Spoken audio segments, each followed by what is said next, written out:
Okay, so the first thing I want to teach you is, so if you'd been doing this tutoring with me or another tutor for, since the beginning, then you would already know what's called beats on the body. Beats on the body really quick. Okay, so beats on the body, well, you know how when you're younger, you were taught to count syllables by clapping? So, Brittany, Leah. So there's rhythm in our words, right? You hear that rhythm when we're clapping and when we're keeping track of the beats or of the syllables? Well, beats on the body is a different way to track the syllables in a word or the rhythm in a word without clapping. Because if you're clapping and let's say you get to a long word like responsible, that's a lot of, how many syllables was that? I didn't keep track. I couldn't, you can be more easily confused with when you are clapping the beats, or more easily lose track of the number of syllables because you're clapping. So another way to do it is called beats on the body. So we can take a word like responsible, and we know when we get to our head that's 1, 2, 3, 4. 4 beats, four syllables, right? Does that make sense? So we could do, let's do Brittany, it's 3. Leah is 2. Gemma is 2. Always do one of your last names. Yakaveli, that's 4. That's a lot. It's just another way to keep track. So that's something that we're going to use in this lesson I'm going to teach you. Okay, so now I want to teach you about the suffix s.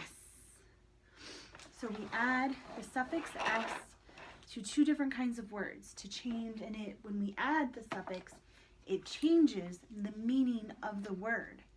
And so that's why we call it a meaningful s. We will call it a meaningful s because it changes the meaning of the word. Does that make sense? So with words like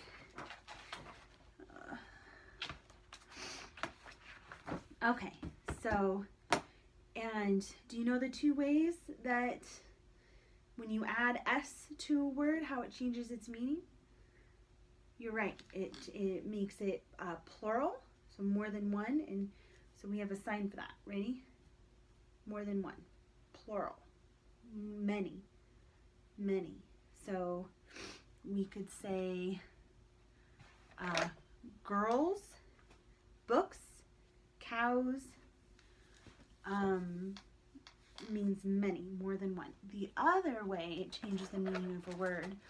So did you notice that all of these words, all of these examples are nouns? You remember what a noun is?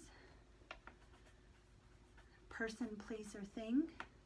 The other way that it changes the meaning of a word is if you add it to a verb. Do you remember what a verb is?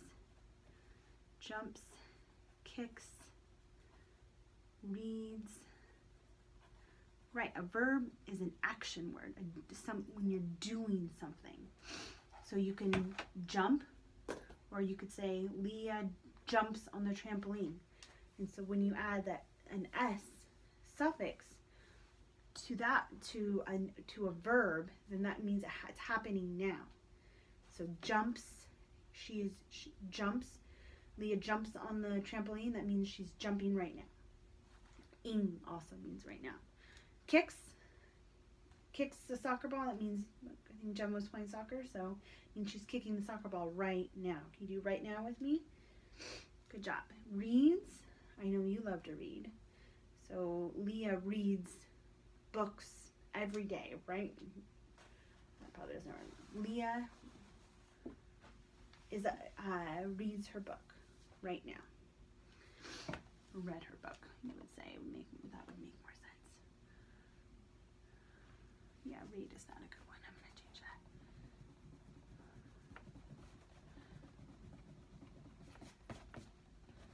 that. Okay.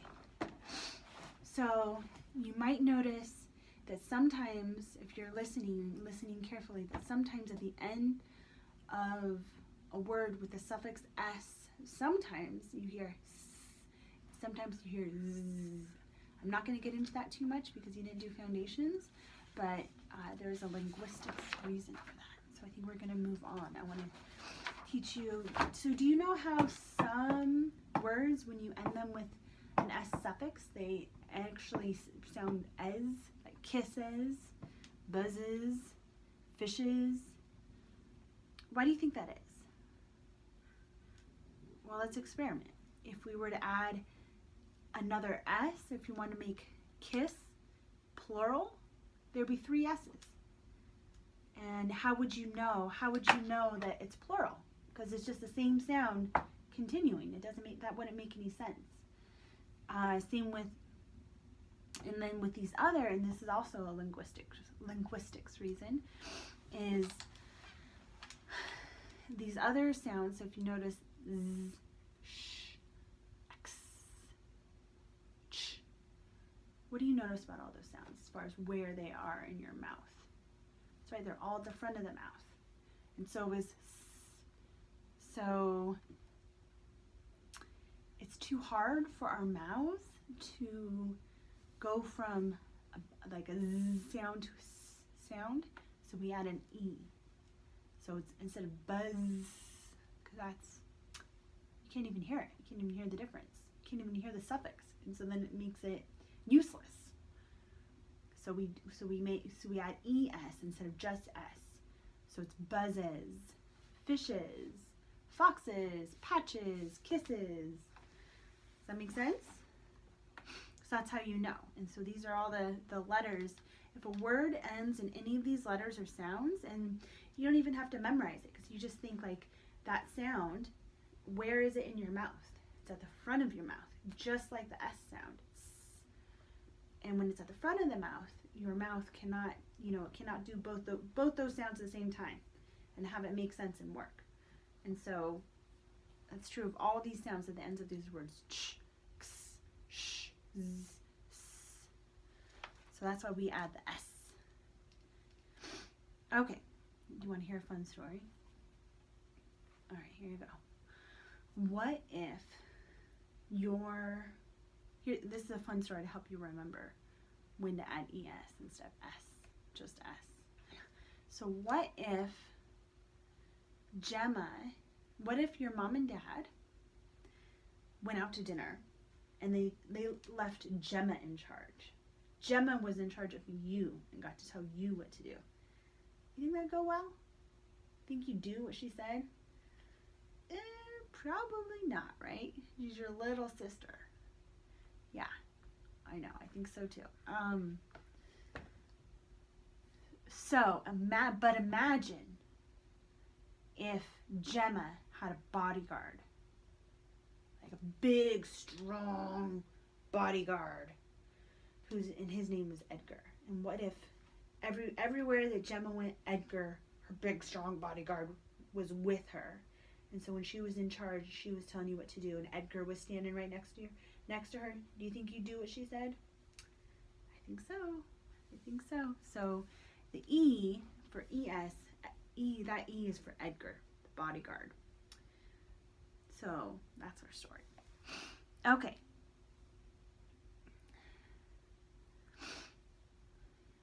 Okay. So there are some words that end in S, the S sound, and it's not a suffix. It's not making it many, and it is not making it happening right now. So with those words, how do you know if it's a suffix or just a meaningful suffix that changes the meaning of the word, or if it's just a consonant? Well, here's the trick. You take that sound off, and if it doesn't make sense, or if it doesn't make sense, that's how you know. So here's an example. So we have the word house, and I know you know this, so just play along with me. So let's take off this sound at the end of house. We'd have how. Does that make any sense? No. So then we know that it's not meaningful, that it's part of the word, that it cannot be taken off or put back on like a suffix, right? Does that make sense? So here's another word, buns, like hot dog buns. So with that, can you take this off and have it still make sense? Bun. Yeah, you just have one bun. That makes sense. So it is meaningful. It is a suffix.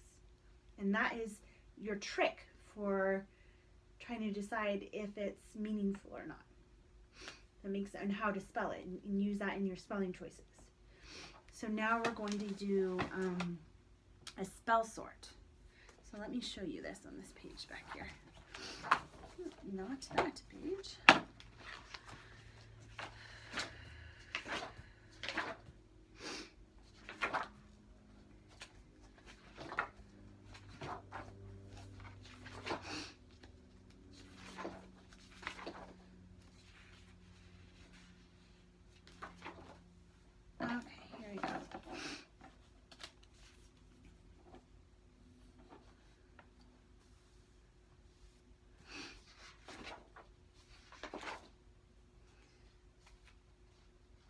Once you take this worksheet and add the S suffix to a bunch of these words and see if it should just be a plain old S or if Edgar needs to get involved. And then next we're going to do a spell sort where I'm going to give you words that end in this sound and you have to decide if it ends in SE, like house. If it's a plural S, that makes it plural. Many. If it sometimes words end in a double S, that's false. I don't think I'm gonna give you any of those because you haven't learned false. Or some words that have this sound at the end in C, right? Like face and nice and lace. And then the other types of words that end in a sound actually end in X. Right? You hear this at the end of X. Well, you didn't learn copy consonants. You might not fully get that. But so that would be ox, fix, box, ax. So we're just gonna do a quick spell sort and then I think we'll be done. Hopefully that's good.